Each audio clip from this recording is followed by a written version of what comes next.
The black SUV did not belong on my street. It sat at the curb like a mistake, shiny and quiet, surrounded by broken sidewalks, old fences, and houses that had seen better years. My garage door was half open, the smell of oil and hot metal hanging in the air, when I noticed the neighborhood go strangely silent. That kind of silence only comes when trouble parks itself where it should not be. I was holding a wrench, my hands black with grease, when the driver's door opened. A man stepped out who looked like he had never been told no in his life. He wore a dark suit that probably cost more than my yearly rent. He moved slowly, like the world adjusted itself to his pace. When his eyes met mine, I felt like he was looking through me, not at me. I put the wrench down and waited. He stopped a few feet away from my garage entrance, close enough to talk, far enough to stay in control. His voice was calm, rough around the edges, the kind of voice used to giving orders. "Your Grace," he said, not a question. I nodded. "The mechanic who rebuilt Antonio Russo's old Alfa Romeo," he continued. "The one you rebuilt parts for by hand because replacements no longer exist." That made me pause. I had done that job months ago. I had not advertised it. Antonio was retired and quiet. This man had done his homework. Before I could respond, the passenger door opened. A young woman stepped out slowly. Every movement was careful, planned. She looked about 20. Her dark hair was pulled back, her face tired but sharp. Metal braces ran from her calves down to her shoes. They were expensive, I could tell right away. Too perfect, too clean. But they were wrong. I saw it instantly. The angle of the ankle joints was off, just enough to force her body to fight itself with every step. Whoever designed them cared more about theory than reality. "This is my daughter, Victoria," the man said. "She has used those braces for 4 years." Victoria walked toward me on her own, ignoring her father's hand hovering near her arm. She stopped beside my workbench and looked me straight in the eye. "I can walk," she said softly, "but it hurts. It feels like I'm fighting the braces, not being helped by them." Her words hit harder than any technical explanation ever could. I crouched slightly to look closer at the braces. "Your ankle joint is too far forward," I said. "It forces your knees and hips to compensate. That pain in your back you feel every afternoon, that comes from thousands of wrong steps stacking on top of each other." Victoria's eyes widened. Not fear, recognition. "That's exactly what it feels like," she said. Her father stiffened. "Specialists in Boston and New York built those," he said. "They told me they were the best." "They're built for charts," I replied, "not for her." Silence settled between us. "Can you fix them?" he asked. I stood up slowly. "I don't know yet, but I can tell you this. If I work on them, I won't guess. I'll watch how Victoria actually moves, not how textbooks say she should." I expected him to argue. Instead, he studied me like I was a locked door. "I'm a Teoduca," he said, "and I pay well." "I don't rush," I replied, "and I don't promise miracles." Quote. Victoria smiled faintly at that. Over the next few days, my garage changed. The engine block on my main bench moved aside. I borrowed tools from people who trusted me. Precision tools, measuring tools. I watched Victoria walk for hours, not on machines, on my concrete floor, back and forth, again and again. I saw everything, how she shortened her stride, how she leaned slightly to avoid pain, how her braces forced her body into a shape it never wanted to be in. I took notes, I sketched, I asked questions. Victoria watched me work. She asked smart questions. She paid attention. She was tired of being treated like a problem instead of a person. On the 6th day, I started modifying the right ankle brace. I cut away the original joint and built my own. It was not pretty, it was not polished, but it moved the way a human ankle should move. When I finished, I helped Victoria stand. "Just shift your weight," I said. "Don't walk yet." She did, her breath caught. "It feels different," she whispered. "Lift your heel," I said. She did, higher than she ever had before. Her eyes filled with tears. I haven't been able to do that in years, she said. I watched the joint carefully. No stress, no resistance. Take 5 steps, I said, slow. She took 1 step, then another. By the 5th step, she was crying openly. Her father returned to the garage in a rush, drawn by a phone call filled with disbelief. He froze when he saw his daughter walking toward him without pain written across her face. Show me again, he said, his voice breaking. Victoria walked. Mateo's knees almost gave out. I stood back, heart pounding, knowing this was only the beginning. Mateo did not speak for a long time. He just stood there, watching Victoria walk back and forth across my garage like he was afraid the moment would disappear if he blinked. His hands were shaking. I pretended to clean my tools so he could have the moment without feeling watched. When he finally looked at me, his eyes were red. How long will this last? He asked. Tell me the truth. That depends on how her body adapts, I said. This is only one ankle. The other one is still forcing her to compensate. Victoria sat down carefully, breathing hard, but smiling in a way that felt new. It doesn't hurt, she said again, like she was still convincing herself. Mateo knelt in front of her, not caring about the oil on the floor or his expensive suit. You're sure, he said. You're not hiding the pain. I don't need to hide anymore, she replied. Not right now. He closed his eyes for a second, and when he opened them, something in him had changed. Power was still there, but fear had finally stepped into the room. You'll finish the other side, he said to me. It sounded like a request, not an order. I will, I said. But not today. Her body needs time to tell us what it needs next. That answer clearly bothered him, but he nodded anyway. From that day on, Victoria came to the garage every afternoon. Mateo did not. He sent a driver and a quiet man named Marco, who stood near the door and never spoke unless asked. I was grateful for the space. This work needed calm, not pressure. Victoria watched everything. She asked why I measured the same angles again and again, why I adjusted things by millimeters instead of inches, why I wrote everything down. Because memory lies, I told her. Metal doesn't. She liked that answer. By the 3rd day, she brought a notebook.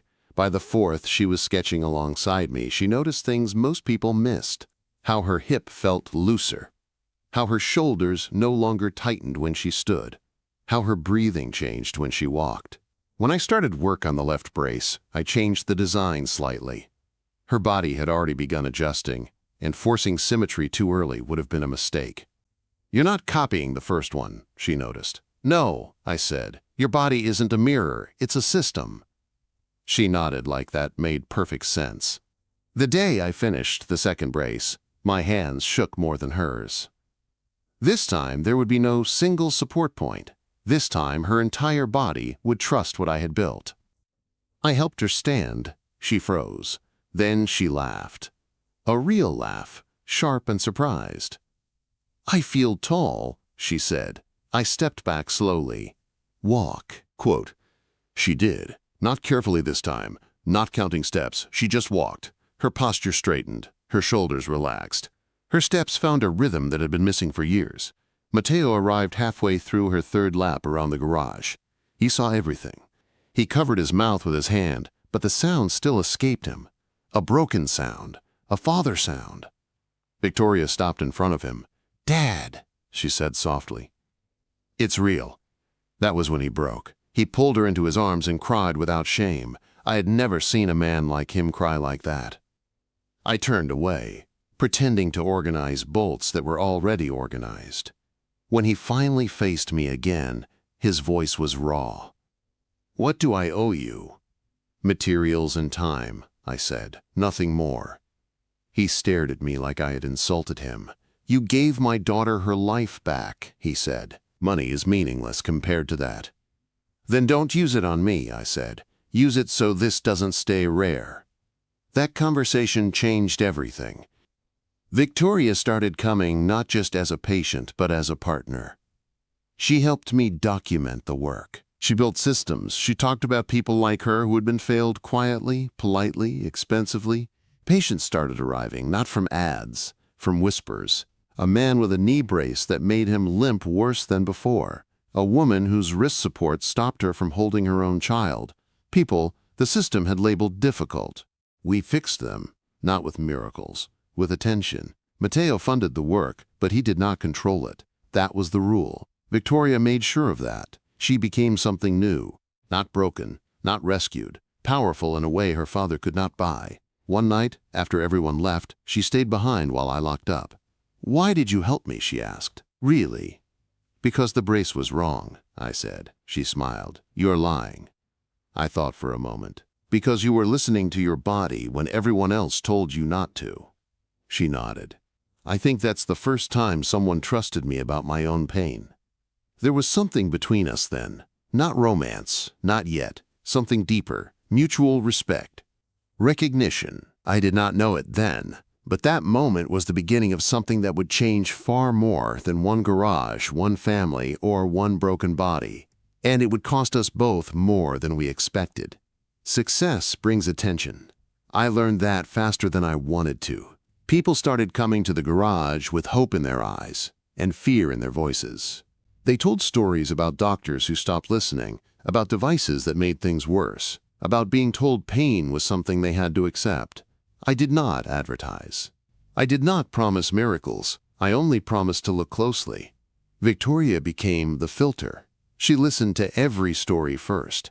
She asked questions no one had ever asked them before. What hurts the most during a normal day? What movement scares you? What you stopped doing without realizing it? People trusted her because she spoke their language, not medical words, lived ones. Her father watched all of this quietly. Matteo changed too. He still carried power like armor, but he no longer led with it. He listened now. He waited. When he spoke, it was to remove obstacles, not people. He used his influence to protect the work, not control it. Then the pressure came. A specialist from a private clinic showed up one morning unannounced. He wore confidence like a badge and disapproval like a warning. He questioned my lack of credentials. He questioned my methods. He questioned whether I had the right to touch medical equipment at all. Victoria stood between us. "You failed me," she said calmly. She didn't. The man left angry. Matteo watched him go and said nothing. Later that night, he asked me quietly if I was afraid. "Yes," I said, "but not of being wrong."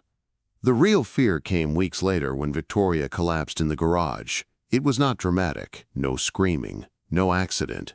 She simply sat down hard, breath shallow, hands trembling. Her body was adjusting too fast, muscles waking up, old tension releasing, new stress patterns forming. I blamed myself immediately. Matteo arrived in minutes, panic written all over his face. For a moment, I thought he would lose control again. Instead, he knelt beside his daughter and waited for her to speak. "I'm okay," Victoria said between breaths. "I just forgot how tired healing can be." We slowed everything down after that. Fewer hours, more rest, careful recalibration. I hated that I had pushed her too far, but she never blamed me. "I would rather adjust than go back," she told me one evening as we sat in silence. Even pain feels different when it means progress. That night, something shifted between us. We talked longer, about fear, about purpose, about how strange it was that our lives had collided like this. She admitted she did not know who she was without pain defining her choices. I admitted I had built my life small on purpose because expecting less hurt less. She reached for my hand without thinking. We both froze. Then she laughed softly. "Sorry." I did not pull away. "It's okay." That touch stayed with me long after she left. The foundation became real after that. Papers, lawyers, meetings. Matteo made it official, but he put Victoria in charge. She named it after something simple, something human. The work expanded.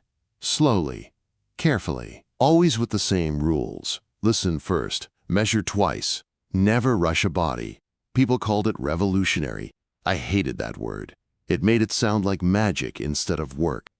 Then came the night. Everything almost fell apart. A young man arrived late, desperate. His brace had snapped earlier that day. He could barely stand. I was exhausted. Victoria was not there. I should have sent him away. I did not. I missed a flaw. Small, hidden, but real. The brace failed again. Not catastrophically, but enough to hurt him. Enough to scare him.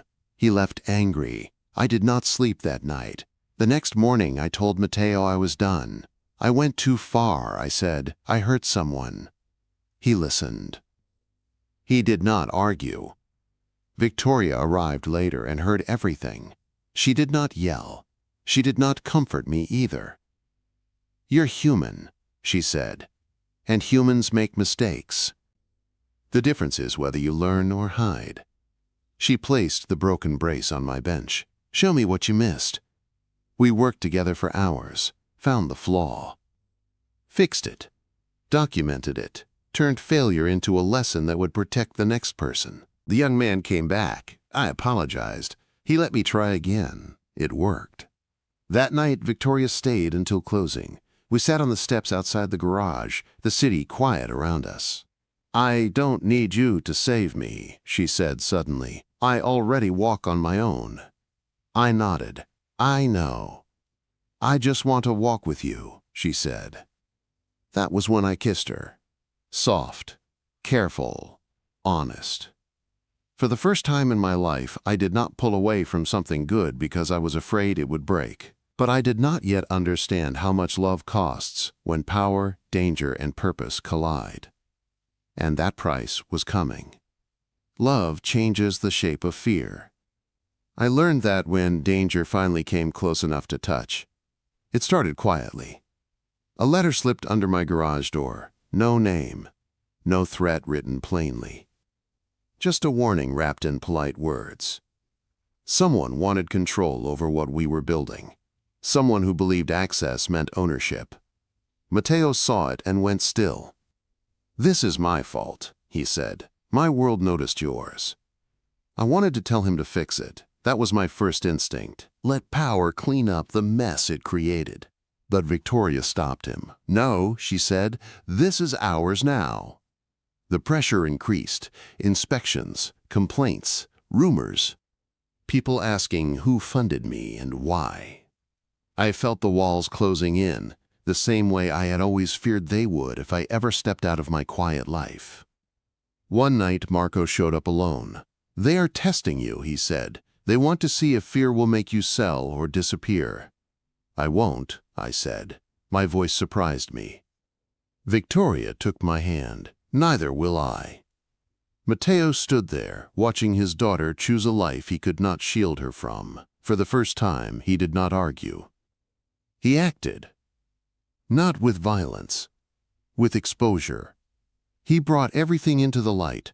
Lawyers, media, medical boards.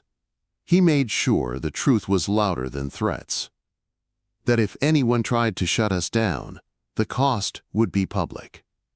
It worked. The pressure faded. Slowly, reluctantly. The foundation grew, but we never lost the garage. It stayed our anchor, our proof, the place where listening mattered more than titles. Victoria moved in with me 6 months later. Not because she needed help, because she wanted a home where she was not a symbol or a project. Just a woman who could walk into the kitchen without pain and steal my coffee.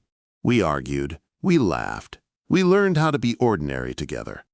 Matteo watched from a distance, proud, changed. He no longer tried to protect her from the world. He helped her shape it instead. On the anniversary of the day she first walked across my garage, Victoria stood in the doorway and smiled. "You know," she said, "you never promised me a miracle." "I promised to pay attention," I replied. She stepped into my arms without hesitation, strong, balanced, free. And in that moment I understood something simple and permanent. Miracles are not magic. They are what happens when someone finally listens, refuses to look away, and chooses love over fear. And sometimes they begin in a broken neighborhood, inside a small garage, with oil-stained hands and a heart brave enough to try.